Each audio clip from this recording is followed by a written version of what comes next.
vous souhaite la bienvenue à votre émission Passion Auto, votre émission préférée sur l'automobile. Enfin, j'espère. Eh bien, on a beaucoup de matériel à vous présenter encore une fois aujourd'hui. Il y aura bien sûr notre chronique Entretien avec Benoît Charette, la chronique Cinéparc. Mais d'entrée de jeu, on a un match plutôt particulier à vous présenter. Ce match, eh bien, c'est deux Dodge Charger L4 qui vont affronter rien de moins qu'un avion. Regardez ça. Oui, Dodge va commercialiser un muscle car 100% électrique en 2024. Mais pour l'instant, essayons cette brute à essence avant qu'elle disparaisse. Écoutez-moi le son. Devant moi, un V8 suralimenté de 6,2 litres qui fait près de 800 chevaux. Et personne, je répète, personne n'a encore osé produire une voiture aussi féroce.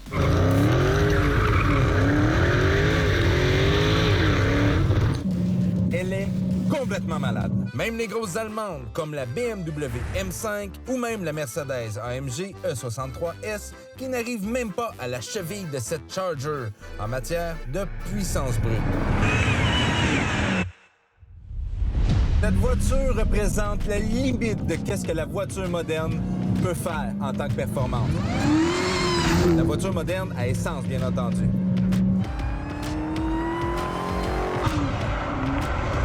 Yes, c'est ça!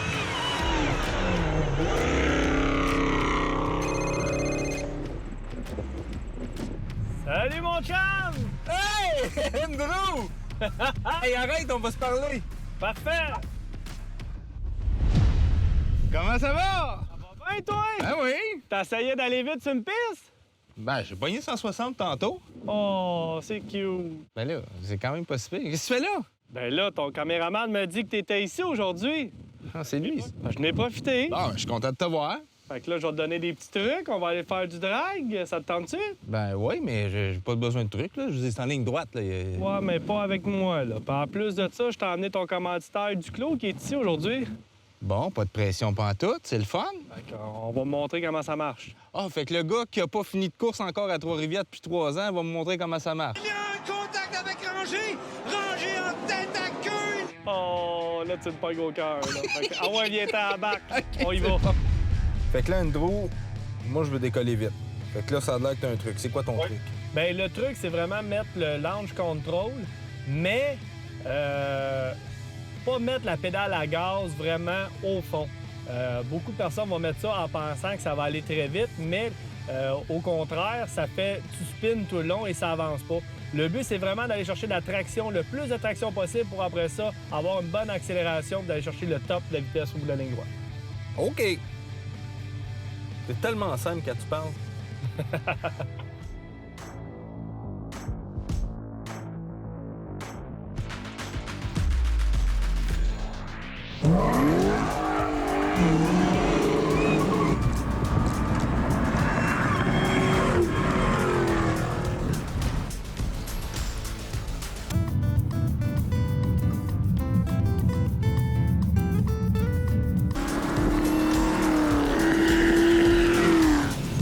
Ah, tu freines déjà. Cute! Toi, t'as pas de break, là, fait que commence à breaker. Faut que tu le penses pour moi, c'est le fun.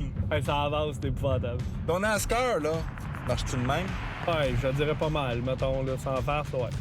Ouais. Mais c'est un char de course. Ouais, c'est ça, là, c'est une autre affaire, là. T'as des pneus slick, t'as une cage, t'as rien à l'intérieur, même pas un radio. Puis là, t'as une voiture de rue, comme ça, avec tout le confort que t'as de besoin, aussi performant, c'est hallucinant. T'en rappelles-tu la fois qu'on est mort en draguant contre un avion?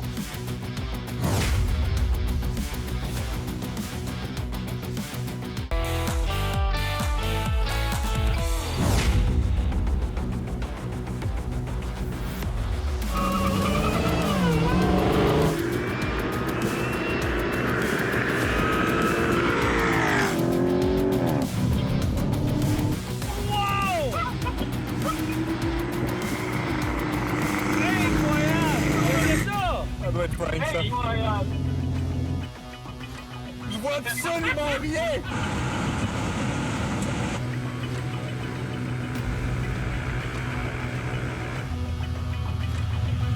est bon pour faire un show. Ouais, on pourrait en faire un show boucan, nous autres aussi. C'est vrai, on a quand même des machines à chaud de boucan.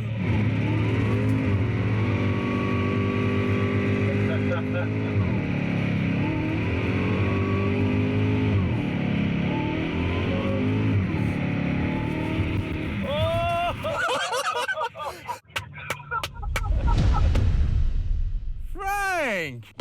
Hey, ça va, Johan? Ah oui? Qu'est-ce que tu fais ici? Mon caméraman m'a dit que t'avais besoin d'un gars de show. Ou même deux. Je pense que ça peut être le fun. C'est sûr. Yes, sir. Hey, écoute, j'aurais un deal à te proposer. OK. Un track back and forth. T'es sérieux? Ouais, un contre l'autre, l'un à côté. On s'essaye. C'est toi qui chauffe, par exemple. Johan, il n'y aura aucune chance, là. Je pensais que c'était mon show, là, mais en tout cas. Pas aujourd'hui. Fait que t'embarques avec moi, Johan? Yes, sir. Hey, t'es choqué ou?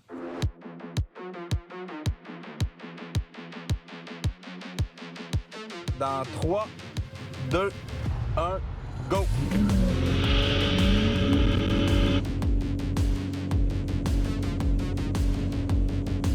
Il arrive quoi si on arrive au bout et qu'il n'y a pas décollé? Il arrive quoi, man, si le vent pogne puis il nous rentre dedans? T'en rappelles-tu la fois qu'on est mort en draguant contre un avion?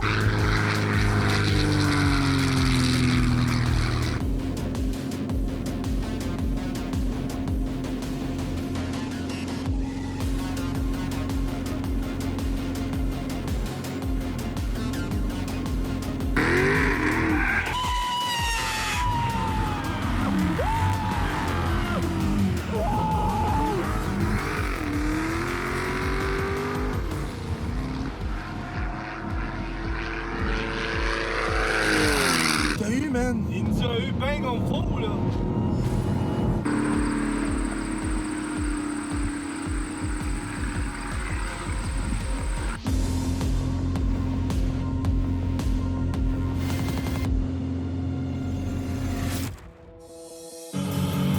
Là, tu l'as. Oh là, oh là! Oh là! Tombe. Non, Mais pas! Ah, on n'a pas enlevé de traction control. Oh non, là. On n'a pas enlevé. Let's go, let's go, let's go, let's go, let's go, let's go.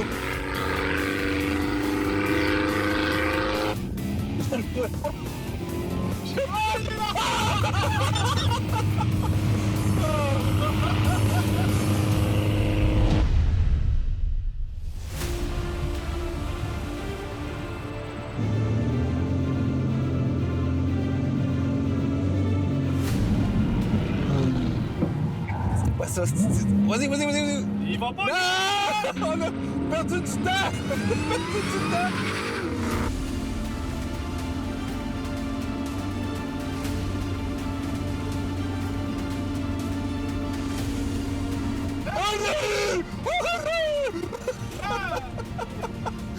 Ah, j'ai bien gros bout dans mes bouts!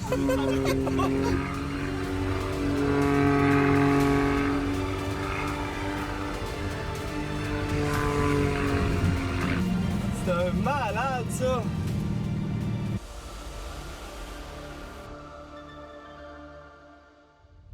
Écoute, les boys, je suis obligé de dire, ça a quand même fait tout un show.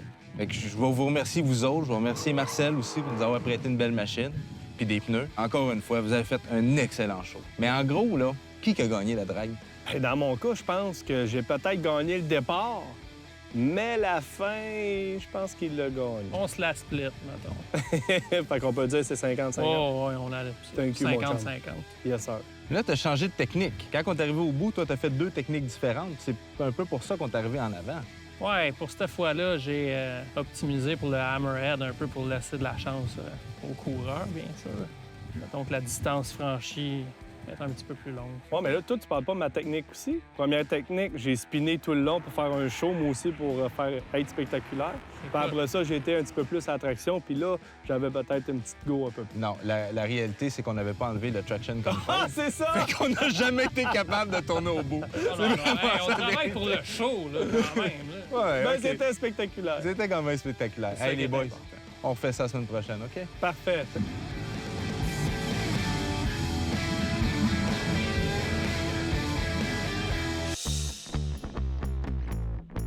Aujourd'hui, dans le cadre de notre chronique Entretien, on est avec les gens de Pièces d'Auto Super, mais pour vous présenter quelque chose de nouveau qui s'en vient, ça s'appelle l'Atelier branché. On a André Gamelin avec nous. Bonjour, Salut, Benoît. André. Bonjour. Bon, André, l'Atelier branché, en fait, présentons ça un peu. Les ateliers mécaniques existent depuis très longtemps. Et là, on arrive dans une ère de véhicules électriques et il faudra que les ateliers mécaniques se mettent à jour, disons-le Absolument. comme ça. Puis c'est un programme que tu as mis sur pied qui s'appelle l'Atelier branché. Parle-nous-en un peu ce que c'est, puis d'abord, d'où t'es venue l'idée? J'ai fait des salons électriques comme à Vegas, le CES, le Salon des véhicules électriques à Montréal même, pour découvrir que les gens avaient beaucoup de questions c'est vrai. et peu de réponses, autant à l'atelier que le consommateur. Suite à ça, j'ai dit, OK, j'ai réfléchi, j'ai créé un programme qui s'adapte à tous les ateliers au Québec, peu importe la bannière, parce que c'est un programme. Ça inclut à la base d'avoir tout simplement une borne électrique qui affiche que tu peux réparer le véhicule. Ça inclut aussi une partie de formation pour les véhicules électriques que Pierre-Henri, un des participants au programme, donne aux ateliers parce que c'est important la formation en atelier aussi. Oui, puis il faut dire que ça coûte seulement 20 par mois. C'est un L'inscription. programme qui est abordable, que tout le monde peut faire. Puis justement, notre prochain invité pour parler de ça, c'est Pierre-Henri qui va être avec nous.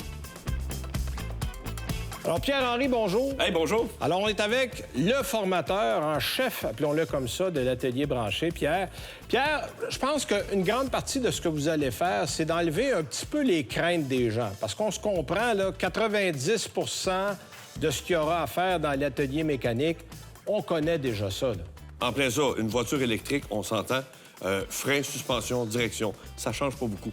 Moi, ce que je vais essayer de faire, c'est qu'avec la formation, je vais aller dans le 10 dans la haute technologie. Tout ce qu'on parle haut voltage, tout ça, bien, on va travailler là-dessus. Puis les mesures de sécurité. Ouais, les batteries. Descendre les batteries, procédure au voltage. Avec une voiture électrique, on peut travailler sous tension à 400 volts. Donc, les gens ont besoin de se faire rassurer et lui donner des méthodes de travail. Puis là, t'es pas le seul formateur. Il y a d'autres gens avec toi pour assurer une formation en continu, appelons-le comme ça, là. En plein ça. Présentement, on est 4 formateurs, tous des formateurs certifiés qui sont bons dans les véhicules électriques. Et puis, eux, bien, ils vont répandre la nouvelle à tous les ateliers au Québec qui vont adhérer au programme de l'atelier branché. Et là, vous allez faire des formations, des fois via Zoom, le soir, des fois en présentiel. Vous allez vous rendre là, vous allez voir les ateliers, donc vous allez vous promener. On va essayer de faire le plus de formations en présentiel avec de la pratique. On a des voitures électriques, on va les démonter, on va jouer avec tout ça, lui montrer les procédures à faire quand on travaille sur ces voitures comme ça. Hey, ça doit être intéressant, là. Toi, ton rôle, dans le fond, c'est de passer de l'ère des moteurs à combustion à l'ère des moteurs électriques. En plein ça, mais je travaille pas, je m'amuse avec les étudiants sur les voitures électriques. Merci, Pierre. Alors voilà, c'est un peu ça, l'atelier branché. On vous invite, c'est facile. Il y a un site web. On peut même s'inscrire là. On peut avoir toutes les informations là pour participer, pour ceux qui veulent adhérer au programme.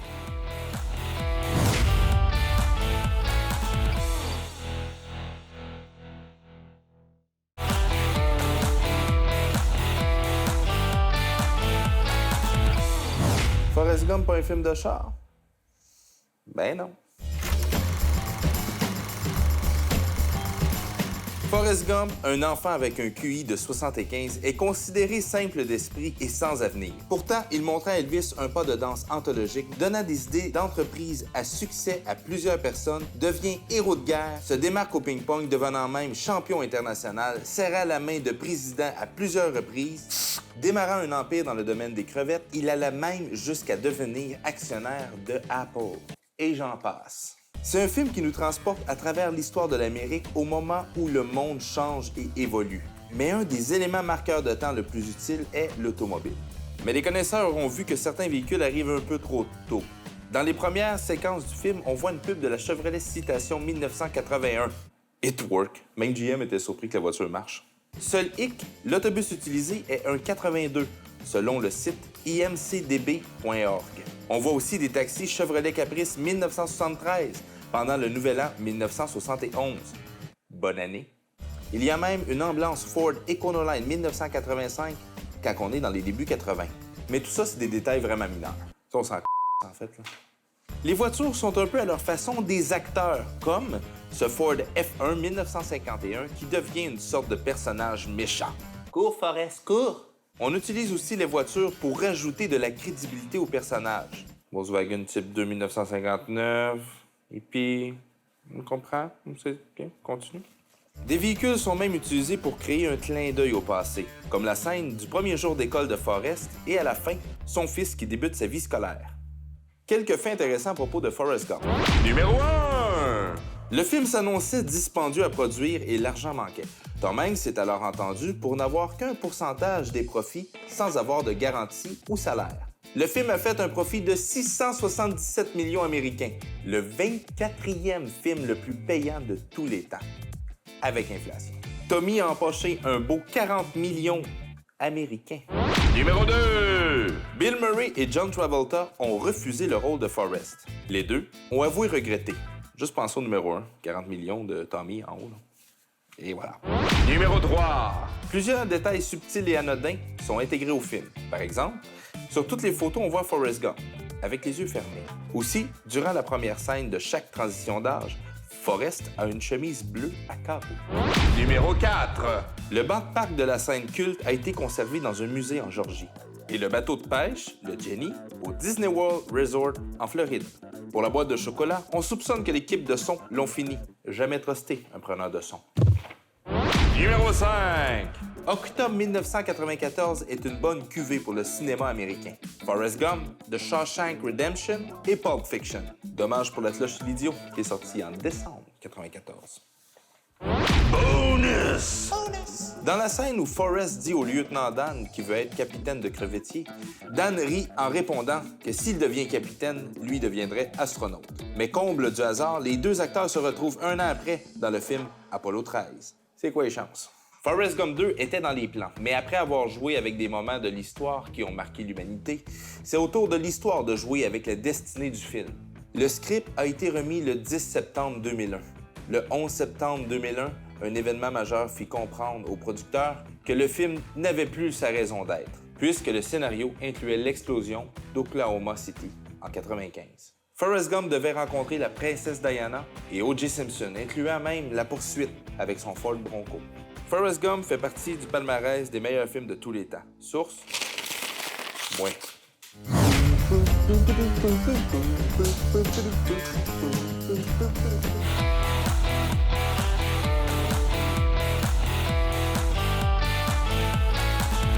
Alors, bien sûr, on a pris l'habitude déjà depuis quelques saisons de terminer l'émission avec de l'actualité et il y en a quand même pas mal d'actualités. D'ailleurs, dans la prochaine quinzaine, on vous parlera, entre autres, du nouveau Silverado tout électrique qui a été présenté au CES, mais ce qu'on appelle le Consumer Electronic Show à Las Vegas. Vous savez que l'industrie automobile, les constructeurs sont de plus en plus présents, même si cette année, compte tenu de l'urgence sanitaire, il y en a quelques-uns qui ont décidé de sauter leur tour, mais il y en a quand même d'autres qui ont quand même pris le risque et ils se sont pointés du côté du CES. Mais d'entrée de jeu, il y a une nouvelle importante. Toyota a dépassé GM au chapitre du nombre de véhicules vendus en 2021 aux États-Unis. Et ça ne s'était pas produit depuis 1931 que GM domine le nombre d'unités vendues chaque année aux États-Unis.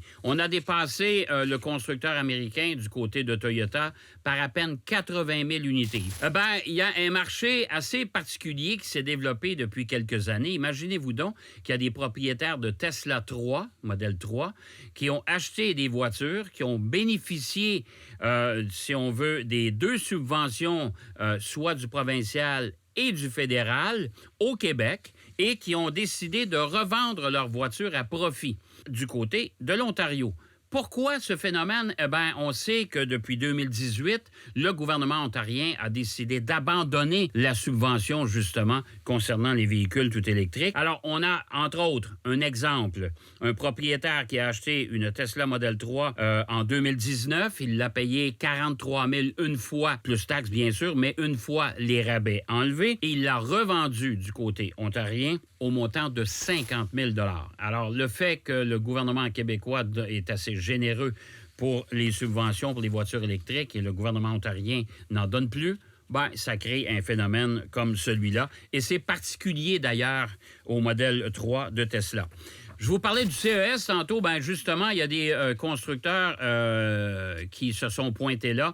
Entre autres, Sony, qui avait déjà présenté une berline, a décidé de présenter cette fois-ci un véhicule utilitaire sport. C'est la tendance. Alors, Sony s'est laissé aller et a présenté ce véhicule-là. Je vous préviens, si vous voulez vous acheter un véhicule Sony, un véhicule tout électrique, il faudra quand même être patient. Et là, vous savez qu'au Canada, on aura droit, et on va vous en parler plus longuement dans la prochaine émission, mais VinFast, un constructeur automobile vietnamien, va débarquer au Canada dès 2022 avec 2 premiers modèles. On va en ajouter 2 autres par la suite, peut-être plus tard en 2022 ou au moins début 2023 pour compléter une gamme de 4 véhicules. Qui aurait cru, il y a des années, que le Vietnam viendrait s'installer comme constructeur automobile chez nous? Moi, je n'aurais pas gagé là-dessus. Tenez-vous bien, il y a un constructeur turc, de la Turquie, TOG, qui a présenté un concept de berline et qui lui aussi voudrait débarquer du côté de l'Amérique. Alors, un constructeur de voitures électriques là aussi. On peut quand même s'apercevoir d'une chose, c'est que les voitures électriques, c'est plus facile à construire qu'une voiture à moteur thermique. En tout cas, selon la tendance, il y a tellement de nouveaux constructeurs qui se pointent sur le marché. Est-ce que ça va résister longtemps? Ça, c'est loin d'être sûr. Et finalement, il y aura un autre film sur la course automobile, et cette fois-ci sur la F1. C'est Brad Pitt qui serait, entre autres, le coproducteur et la vedette du film. Mais la rumeur la plus surprenante, c'est que Brad Pitt aurait déjà signé avec Apple TV. Et ça, c'est surprenant quand on sait que Netflix est une entente quand même assez serrée avec la Formule 1. On sait Drive to Survive. Voilà, c'est ce qui complète notre actualité pour cette semaine. Vous avez vu, il y a quand même beaucoup de matériel. La prochaine émission, qu'est-ce qu'on va faire? Il y aura toujours, bien sûr, la chronique entretien. Il y aura, bien sûr, votre actualité en fin d'émission. Need for Speed, un film qui a été fait à partir d'un jeu vidéo. C'est sujet de Cinéparc. Et on va vous présenter l'essai du Ram TRX, une camionnette pleine grandeur qui, à mon avis, est carrément inutile. Allez, bonne route, soyez prudents et à la prochaine. C'est mon Johan, mon chum. Je te redonne les clés. Okay, moi, je m'en retourne chez nous avec ça. C'est toi, ça? C'est pas à moi, mais c'est un de mes mon chum. Il vient me porter à la maison. OK. Qu'est-ce que je fais avec ton chum? Je t'arrange avec ça, mon âme, c'est pas mon problème. Salut, merci, bye-bye.